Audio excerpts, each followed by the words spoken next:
భారతదేశాన్ని ఇస్లామిక్ రాజ్యంగా మార్చాలన్నటువంటి ఆనాడు మహమ్మద్ అలీ జిన్నా ప్రయత్నం.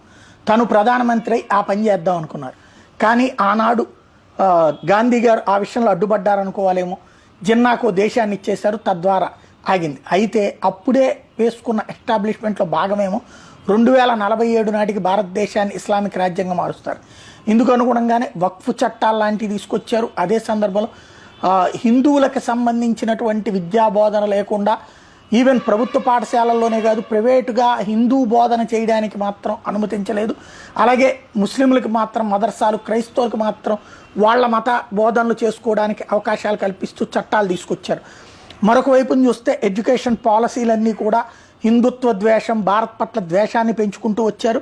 అలాగే వివిధ వర్గాలు ఎవరైతే హిందుత్వాన్ని ద్వేషించే వాళ్ళని ఎంకరేజ్ చేసుకుంటూ వచ్చారు. జర్నలిస్టులు, ప్రెస్ క్లబ్లు, ఎన్జిఓలు, హిస్టోరియన్స్, యాక్టివిస్టులు, కాలమిస్టులు, వీళ్ళల్లో ఎవరైతే భారతదేశానికి వ్యతిరేకంగా, హిందుత్వానికి వ్యతిరేకంగా మాట్లాడే వాళ్ళని ఎంకరేజ్ చేసుకుంటూ వచ్చారు. అన్నిటి ఇంపాక్ట్ అట్లాగే అవార్డు కావాలి అంటే, సన్మానాలు కావాలంటే హిందుత్వాన్ని ద్వేషించాలా, భారతదేశాన్ని ద్వేషించాలా, ఇక్కడంతా అరాచకం జరిగిపోతుందని చెప్పాలా. ఈ అన్నిటి ఇంపాక్ట్ 2047 నాటికి ఈ దేశాన్ని మత మార్పిడి వైపు తీసుకెళ్లాలన్నటువంటి ప్రయత్నం అయితే జరిగింది. ప్రస్తుతానికి ఈ బీజేపీ కానీ 2014లో రాకపోయి ఉంటే అదే సాగి ఉండేదేమో.